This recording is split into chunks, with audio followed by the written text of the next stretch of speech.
चलिए बच्चों स्टार्ट करते हैं। In last lecture we studied about some important key points related to chemistry, also defined what is chemistry. की point ज़रूर आप लोग याद रखिएगा जो आपके लिए इम्पोर्टेंस हम लिखवाए थे। अब हम आगे का आपका स्टार्ट करते हैं आज से। ठीक है, देखिए आप लोगों लास्ट हमने आपको आयोनाइजेशन बताया था। देखिए आयोनाइजेशन और डिसोसिएशन दो टर्म हैं, ये हम आपको बाद में बताएंगे क्या होते हैं, अभी इसमें ज़्यादा फ़र्क नहीं होना है। लेकिन आयोनाइजेशन का सबसे पहले अभी आप सिंपल के लिए समझ लो कि अगर कोई मॉलिक्यूल्स, हालांकि जो चीज़ आयंस में टूटती है उनको मॉलिक्यूल नहीं बोलते, फॉर्मूला बोलते हैं। जैसे हम आप लोगों से पूछ लें CO2 और NaCl एंड अमोनियम सल्फेट, ये सब चीज़ें थोड़ा सा टाइम लगे, अभी ये बहुत आगे की है, अभी तो कुछ तब इनमें से मॉलिक्यूल कौन है और फार्मूला कौन है। तो एक बच्चा तीनों को मॉलिक्यूल कह दे तो हम उसको गलत नहीं कहेंगे। रीजन की टर्म ही यही चल रहा है, सब लोग सबको मॉलिक्यूल्स मान के चल रहे हैं, लेकिन एक्चुअली में वे कंपाउंड्स जो टूटने पर आयंस देते हैं उन्हें फार्मूला कहते हैं, और जो टूटने पर आयंस नहीं देते हैं, एटम्स देते हैं, उन्हें मॉलिक्यूल कहते हैं।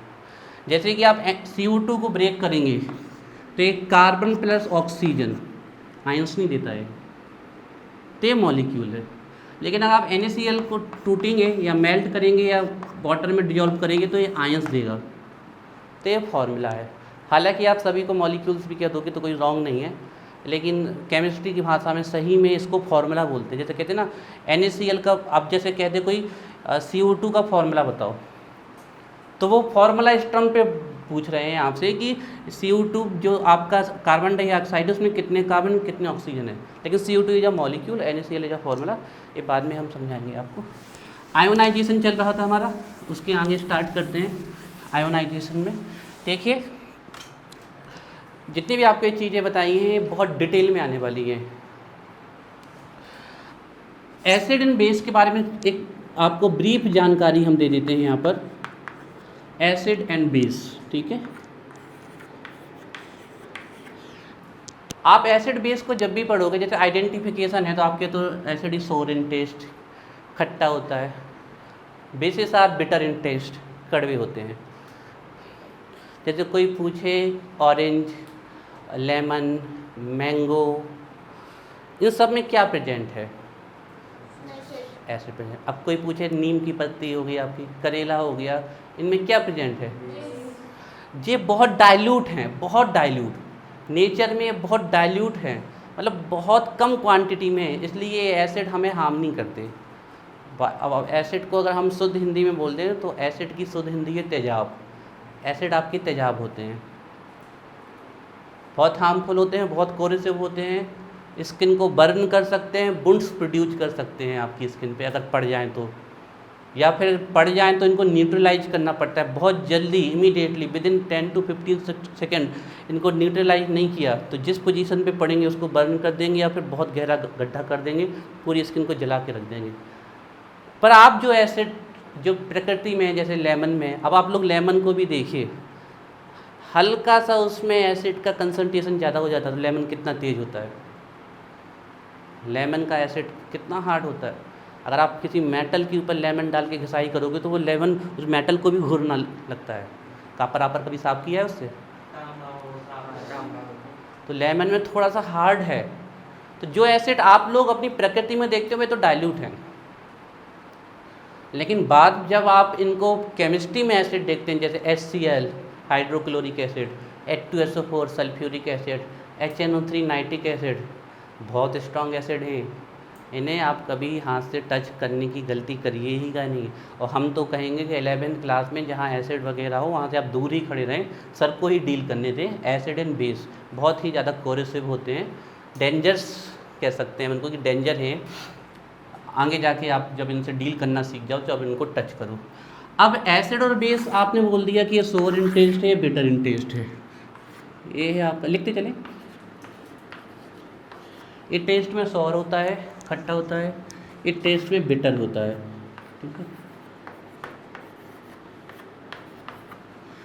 कड़वा होता है। ठीक है, ये तो हो गया, ये तो आप पहले ही पढ़ चुके हो। ठीक है, आपको पता है एसिड और बेस को प्राइमरी कैसे आइडेंटिफाई कर सकते हैं हम? प्राइमरी, मान लीजिए हमें 2 टेस्ट ट्यूब दे दी गई और किसी एक में एसिड है और दूसरे में बेस है, हमें नहीं पता किस में एसिड है किस में बेस में, तो प्राइमरी तौर पे इनिशियली आप कैसे आइडेंटिफाई करोगे कि कौन एसिड है कौन बेस है?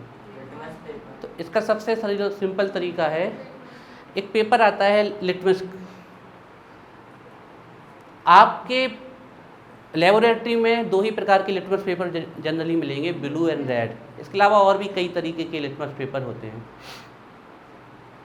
जो लिटमस पेपर है वो लाइकेन नाम के स्पेशल केमिकल से बना होता है। उस केमिकल की सेंसिटिविटी ये होती है, जनरली लिटमस पेपर आपके रेड एंड ब्लू कलर के होते हैं। देखे सभी लोगों ने, ऐसी पतली सी स्ट्रिप होती है, कुछ नहीं, आप ये समझ लीजिए एक पतला सा कागज़ है रेड कलर का और ब्लू कलर का, लाइकेन नाम का केमिकल पड़ा होता है। इस लाइकेन नाम की केमिकल की सेंसिटिविटी होती है, जो एसिड होते हैं वो नीले कलर की लिटमस पेपर को किस में कन्वर्ट कर देते हैं? रेड में। Turns blue litmus to red. और जो बेस होते हैं वो रेड को किस में कन्वर्ट कर देते हैं? ब्लू में कन्वर्ट कर देते हैं। अभी बच्चों को बहुत भूलता है कि कौन किसको किस में कन्वर्ट करता है। किसी को नाम पता है हमारा? बताइए।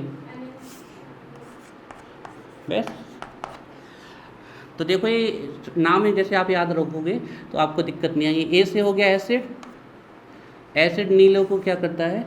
लाल करता है। तो आप लोग अब हमेशा ध्यान रखना कि एसिड नीले को लाल, मतलब ब्लू को क्या करते हैं? रेड। हिंदी में है ट्रिक, लेकिन ध्यान रखना, नीले को लाल ब्लू को रेड। तो बेस क्या करेंगे? लाल को नीला। तो ये ध्यान रखना, जो एसिड होते हैं, ये ऊपर हम जो लिख रहे हैं थोड़ा सा, जो लिटमस पेपर होता है आपका, लिटमस पेपर होता है, तो एसिड क्या करते हैं आपके ब्लू कलर के लिटमस पेपर को कैसा कन्वर्ट करते हैं? रेड में।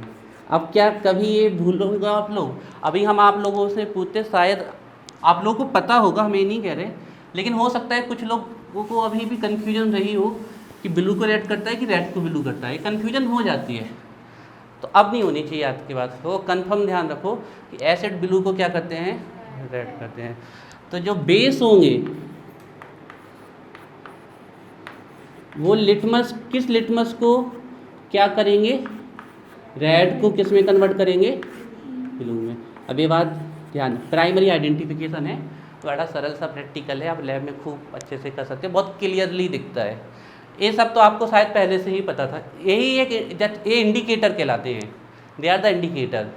इंडिकेटर का काम क्या होता है? किसी चीज़ की जानकारी, जैसे गाड़ी में इंडिकेटर जलाते हैं ना कि हम लेफ्ट साइड पे मुड़ रहे, इसी प्रकार ये ब्लू को रेड कर दिया तो इसने इंडिकेट कर दिया कि दिया हुआ सब्सटेंस क्या है? एसिड। और रेड को ब्लू कर दिया तो दिया हुआ सब्सटेंस क्या है? ये इंडिकेट करते हैं इनको। यही नहीं है, और भी हैं आपके, जैसे फिनोप्थिलीन एक बहुत अच्छा इंडिकेटर है। अगर फिनोप्थिलीन को बेस में डालो तो वो पिंक कलर की हो जाती है, वो पिंक कलर प्रोड्यूस करता है, जबकि एसिड पे कुछ नहीं। ये सब आपको हम पढ़ाएंगे इक्विलिब्रियम में, एसिड बेस ही पढ़ेंगे। अब एसिड बेस की ये तो जनरल चीज़ है जो आप थोड़ा बहुत जानते हो, ठीक है ना। एक चीज़ जो बेसिस होते हैं ना, ये सोपी इन टच होते हैं, इनको आप छुओगे तो साबुन की तरह चिकने होते हैं बेसिस आपके। एसिड में ऐसी कोई प्रॉपर्टी नहीं पाई जाती, हालांकि छूना है ही नहीं, एकदम ध्यान रखिए। अब एसिड और बेस को डिफाइन करने के लिए 3 साइंटिस्ट आए हैं, पता है आप लोगों को? कोई भी एक साइंटिस्ट बताए तो? Arrhenius, Lewis and Bronsted and Lowry. पता है किसने कैसे डिफाइन किया? तीनों ने अलग अलग तरीके से डिफाइन किया है, और तीनों की थ्योरी पता होनी चाहिए आपको। बहुत आगे जाके पढ़ेंगे, इसलिए हम इनिशियल पे आपको बता देते हैं थोड़ा सा। देखिए, तो सबसे पहले हम आपको आर्नियस बताते हैं।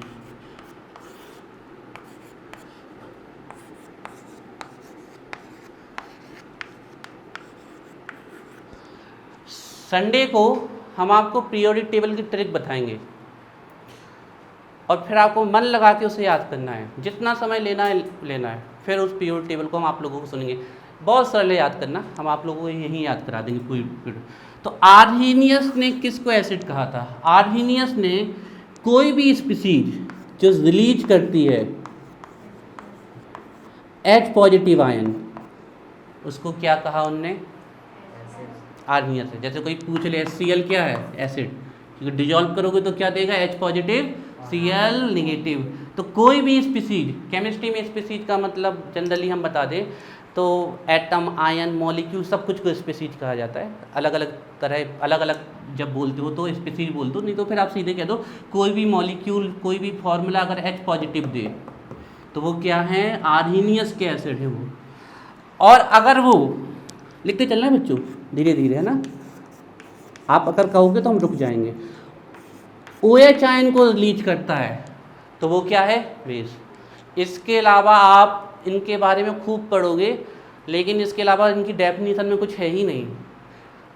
कॉन्सेप्ट और भी है, आगे जाके आपको और भी कॉन्सेप्ट मिलेगा, लेकिन डेफिनेशन इतनी ही है आर्हीनियस की। आप चाहे कहीं भी जाके पढ़ो, आज पढ़ो, PhD में जाके करो, आर्हीनियस ने सिर्फ इतना ही बोला है, produce H ion substance which produce H ion called acid, produce OH ion called base। लेकिन इनने एक खराब काम जो इनके द्वारा हो गया, इनने कंपल्सन डाल दिया कि जो भी H आयन प्रोड्यूस होगा या जो OH आयन प्रोड्यूस होगा उसके लिए उन्होंने सॉल्वेंट फिक्स कर दिया, वाटर। तो इन्होंने ये चीज़ इनसे थोड़ी सी गलत तो नहीं कहेंगे हम, लेकिन इन कंपल्सन है, लिमिटेशन है कि इन्होंने कहा था जो वाटर में H आयन प्रोड्यूस करे वो एसिड, जो वाटर में OH आयन प्रोड्यूस करे वो क्या कहलाते हैं? बेस। आज के बाद आपको थोड़ा सा पता होना चाहिए आर्हीनियस एसिड बेस। कोई भी पूछ ले water or acid, define acid base according to Arrhenius, तो आप सिंपली कहो substance, species, matter, compound release H positive ion, donate H positive ion in water called acid, release OH positive negative ion, इसको बोलते हैं hydrogen ion, इसको hydroxide ion बोलते हैं, ठीक है। OH नेगेटिव आयन वाटर वो कहलाता है बेस कहलाता है। ये आर्हीनियस का है। इसके बारे में बहुत डिटेल में पढ़ोगे आप, आयनिक इक्विलिब्रियम नाम का चैप्टर है, उसमें पढ़ोगे आप। सेकेंड जो आए वो आए आपके ब्रॉन्स्टेड लॉरी।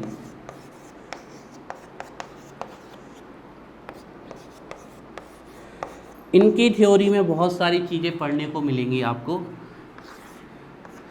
इन्होंने भी कहा जो H पॉजिटिव आयन रिलीज करे, लेकिन इन्होंने यहाँ पर कंपल्सन नहीं डाला था वाटर, किसी में भी H पॉजिटिव आयन प्रोड्यूस करे वो क्या कहलाएंगे? एसिड। जो H आयन को रिलीज करे,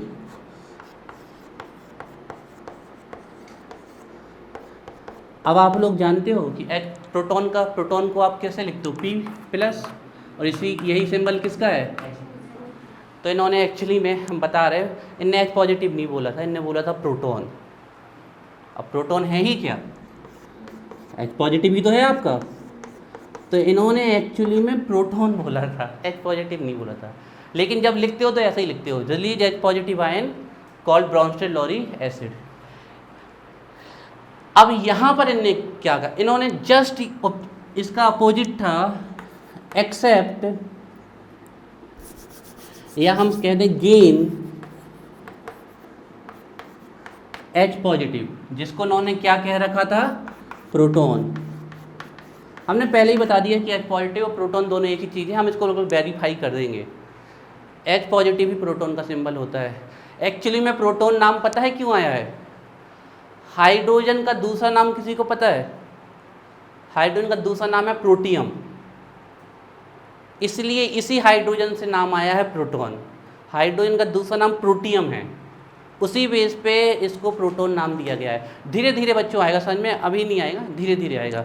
तो जो गेन करता है H पॉजिटिव आयन, उसको उन्होंने क्या कहा था? बेस। और यहाँ कोई भी कंपल्सन नहीं था कि सॉल्वेंट कौन होना चाहिए। दो थ्योरी हो गई। लास्ट थ्योरी और देख लो आप लोग, जो थी, कई लोग लेविस बोलते हैं, कई लोग ल्यूस बोलते हैं, तो जो आप बोलना पसंद करें, लेविस थ्योरी। ये सबसे अलग गए। कोई साइकिल चला रहा था, कोई स्कूटर चला रहा था, कोई मोटरसाइकिल चला रहा था, कोई 4 पहिया, कोई 6 पहिया, कोई 8 पहिया, ये सबसे अलग गए, बोले हम पैदल चलेंगे। इन्होंने ना H देखा ना OH देखा, कुछ नहीं देखा इन्होंने कहा जो इलेक्ट्रॉन को एक्सेप्ट करे, या गेन करे, वो क्या है? ये इलेक्ट्रॉनिक थ्योरी है। और जो इलेक्ट्रॉन को डोनेट करे वो क्या है? अब ये सब चीज़ें आपको हम डिटेल से जब पढ़ाएंगे तब समझ में आएगा, अभी सिर्फ लिखने के लिए लिख लो इतना जल्दी से फास्ट। GAIN LEWIS, लेविस, या LEW या लुइस, LEWIS, लुइस भी बोल सकते हो आप इन्हें, IS। हाँ बिल्कुल पूछ सकते हो, अगर समझ में नहीं आता कोई दिक्कत नहीं। लिख गया? चलो बात नहीं, लिख गया। अब आज के बाद आपको हम बता दें, Arrhenius acid, Bronsted Lowry acid base, Arrhenius acid base और लेविस एसिड बेस आपके सामने रखे हुए हैं। आपको जहाँ भी पढ़ना हो, नेट जहाँ भी सर्च करना है करके देख लीजिए, यही बताया गया है। हाँ, फिर इनके अंदर और भी बहुत सारे कॉन्सेप्ट है जो चैप्टर भी पढ़ेंगे, अभी नहीं पढ़ेंगे। एक कॉमन क्वेश्चन पूछें आप लोगों से, देखते हैं कौन दिमाग लगा पाता है। ट्रू फॉल्स में है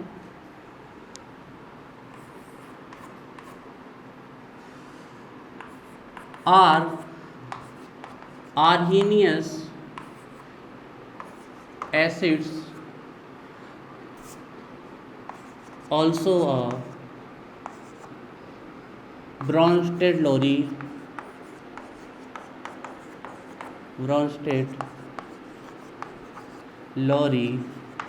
एसिड।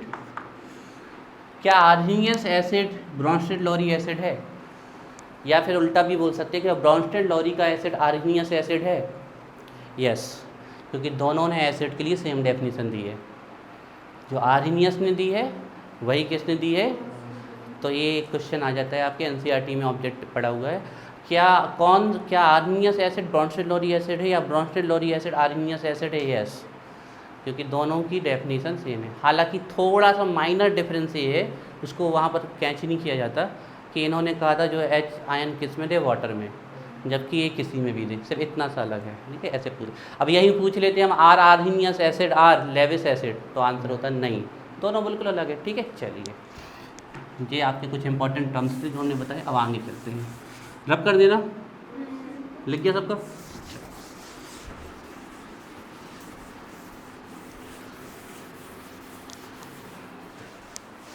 डालिए हेडिंग। इसके बाद ब्रांचेस ऑफ केमिस्ट्री, ये सब चीज़ें इस छोड़ी भी जा सकती हैं, लेकिन हमने कहा पढ़ाई दें, डिटेल वेच है तो हम कुछ भी छोड़ना नहीं चाहते। हम केमिस्ट्री सीधे आपके हम लॉ पे भी आ सकते थे, पर फिर ये डिटेल वेच का कुछ मतलब नहीं हो जाता।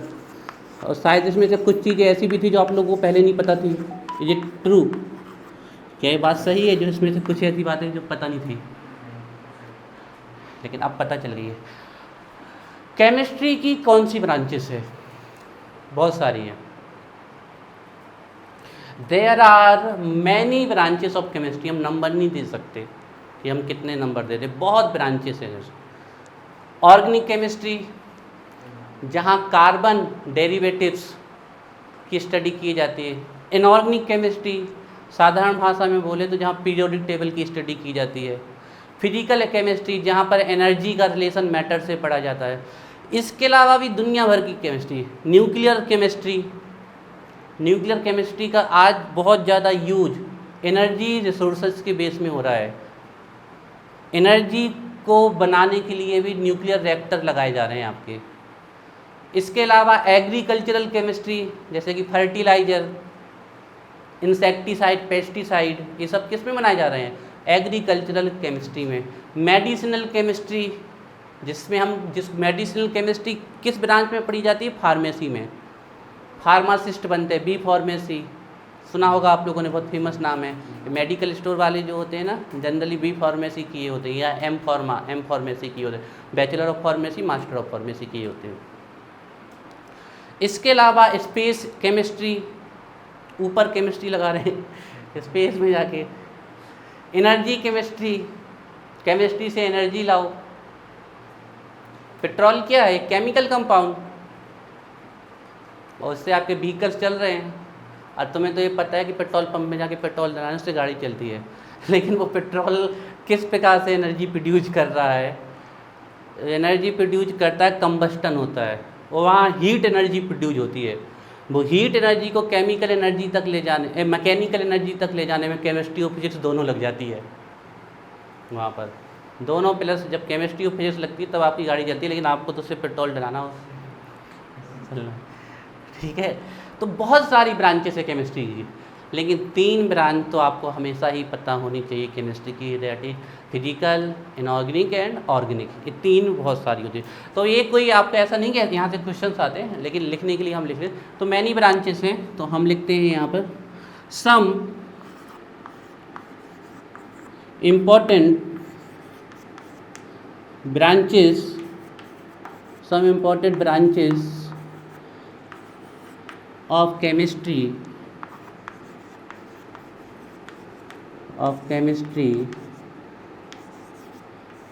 are, कुछ केमिस्ट्री की ब्रांचेस हमारे सामने इस प्रकार से हैं। तो जैसे हम बोलें ऑर्गेनिक केमिस्ट्री, ऑर्गेनिक केमिस्ट्री हम आपको बताएंगे बाद में ऑर्गेनिक केमिस्ट्री क्या होती है।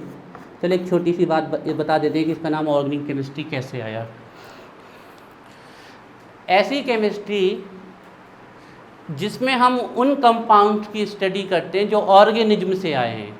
ऑर्गेनिज्म मतलब जीवों से, उसको हम क्या बोलते हैं, ऑर्गेनिक। लेकिन अब ये वाली डेफिनेशन पूरी तरीके से खारिज कर दी गई है, कैंसिल।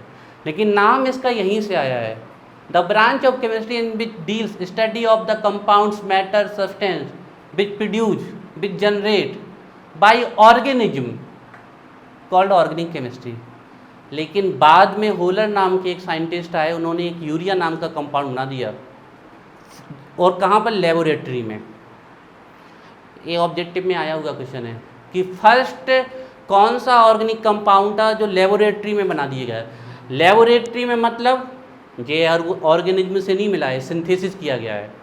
तो उन्होंने कहा जब ये कंपाउंड सिंथेसिस हो रहा है तो फिर का ये ऑर्गेनिक कैसे रहा। यूरिया एक ऑर्गेनिक कंपाउंड है। यूरिया आप जानते हैं वेल नोन फर्टिलाइज़र है, एक बहुत अच्छा फर्टिलाइज़र ही यूरिया आपका, जो एक ऑर्गेनिक कंपाउंड है। लेकिन इस यूरिया को होलर नाम के साइंटिस्ट ने लैब में बना दिया। तो फिर उन्होंने कहा कि अब आप बताओ, आप कहते हो ऑर्गेनिज्म की केमिस्ट्री है तो लैब में बना सकते हैं। तो फिर यहाँ से इसकी डेफिनीशन गई है वाली। पहले यही चलता था, study of compound produce by organism called organic chemistry. आज अगर हम आपसे बोल दें तो कार्बन और उसके डेरिवेटिव्स, अब डेरिवेटिव्स शब्द आज आपको हम समझा दें, आपको केमिस्ट्री में हमेशा मिलना है। जो चीज़ जिससे मिलके बनी होती है वो उसका डेरिवेटिव कहलाती है, समझाते हैं। हम बात कर रहे हैं मिल्क, मिल्क से कर्ड बनता है तो curd is a derivative of milk. Milk से घी बनता है तो ghee is a derivative of milk. Milk से आपका चीज़ पनीर बनता है तो paneer is a derivative of milk. Butter बनता है, butter is a derivative of milk. तो जो चीज़ किसी पर्टिकुलर चीज़ से मिलके बनी है तो वो क्या कहलाते हैं, डेरिवेटिव। कार्बन और उसके डेरिवेटिव्स का मतलब है कि कार्बन और जो कार्बन से मिलके बना है तो कार्बन। तो आज अगर हम आपको बता दें तो ऑर्गेनिक केमिस्ट्री में आप किसकी स्टडी करते हो, कार्बन प्लस उसके डेरिवेटिव्स की। ये यहाँ बहुत ज़्यादा लिखने की ज़रूरत नहीं है, यहाँ तो सिर्फ छोटा छोटा सा, फिर आगे डिटेल में चलेंगे। लेकिन हमने नाम बताया आपको कैसे आया, हम हल्का सा लिख देते हैं ये किसकी स्टडी है। ऑर्गेनिक केमिस्ट्री है आपकी study of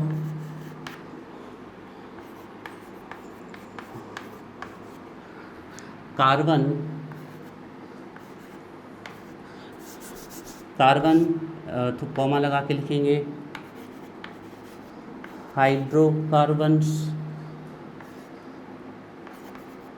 hydrocarbons and their derivatives.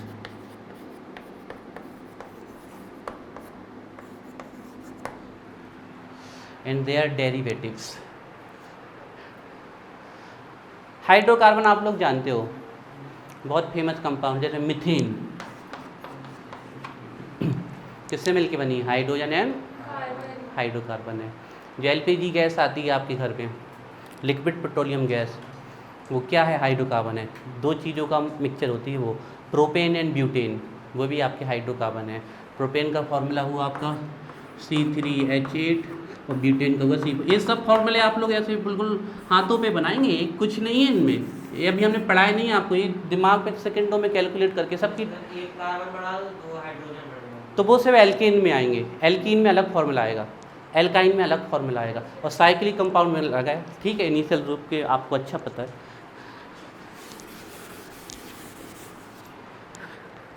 तो कार्बन, हाइड्रोकार्बन और उनसे जो जो बने हैं उन सब की स्टडी किसके आती है? ऑर्गेनिक। कुछ लोग तो बड़े सिंपल तरीके से कहते थे कि कार्बन की स्टडी क्या है।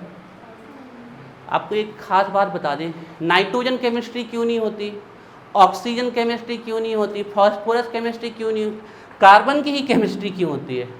इसका एक बहुत बड़ा कारण है, कार्बन में एक बहुत स्पेशल गुण होता है, बहुत स्पेशल प्रॉपर्टी होती है, that is known as catenation. सुना आप लोगों ने कैटिनेशन टर्म?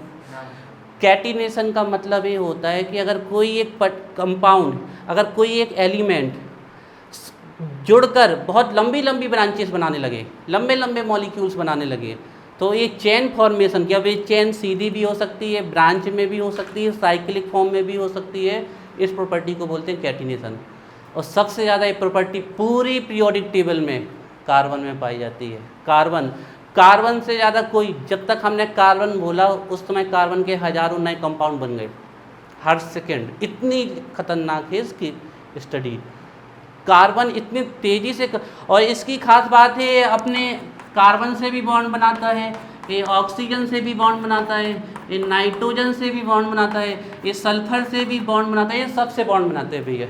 ये मतलब कह सकते हो कि एक्सट्रीमली फ्रेंडली किस्म का है ये। पीरियोडिक टेबल में कोई भी मिले उससे कहता आओ दोस्ती करो, 2-3 हज़ार उसके मॉलिक्यूल बना देता है, लो अब पढ़ते रहो। खतरनाक किस्म का है। इसके पास गया कोई भी ऑक्सीजन गया तुरंत दोस्ती, 2-3 हज़ार बना दिए मॉलिक्यूल, अब पढ़ते रहो, स्टडी करते रहो, ये तो बना देता है। बड़ा खतरनाक किस्म का है, इसीलिए कैटिनेशन प्रॉपर्टी पाई जाती है इसके अंदर, इसीलिए इसके लिए एक अलग से केमिस्ट्री रखनी पड़ी, ऑर्गेनिक केमिस्ट्री। ठीक है, अब ये बाकी और लिखते हैं, उनको ज़्यादा डिटेल में जाने की ज़रूरत नहीं है यहाँ पर। तो ऑर्गेनिक केमिस्ट्री सेकंड नंबर पे देखिए आप, इनऑर्गेनिक केमिस्ट्री, इनऑर्गेनिक केमिस्ट्री अगर हम एक वर्ड में बोल दें तो पीरियोडिक टेबल की स्टडी ही हमारी क्या है। आप जब इनऑर्गेनिक केमिस्ट्री पढ़ोगे तो पीरियोडिक टेबल, तो हम सिंपल में लिख देते हैं यहाँ पर, study of periodic table, study of periodic table and its properties.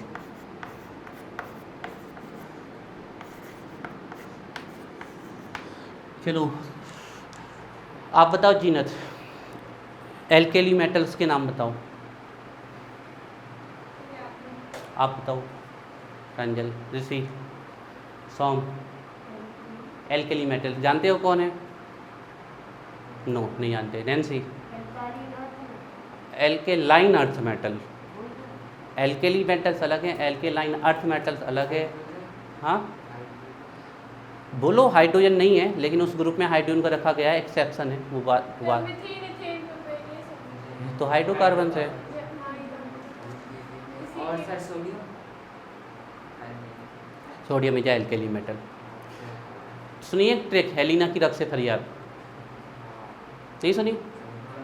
तो वही तो है, हेलिना की रब से फरियाद। या एक लड़की है, हेलिना नाम की लड़की है, वो एक रबड़ी की दुकान है, उसकी रबड़ी सस्ती है, फ्री है, तो हेलिना की रबड़ी सस्ती फ्री, हेलिना की रबड़ी सस्ती फ्री। जी सर, आशीष कर दिया।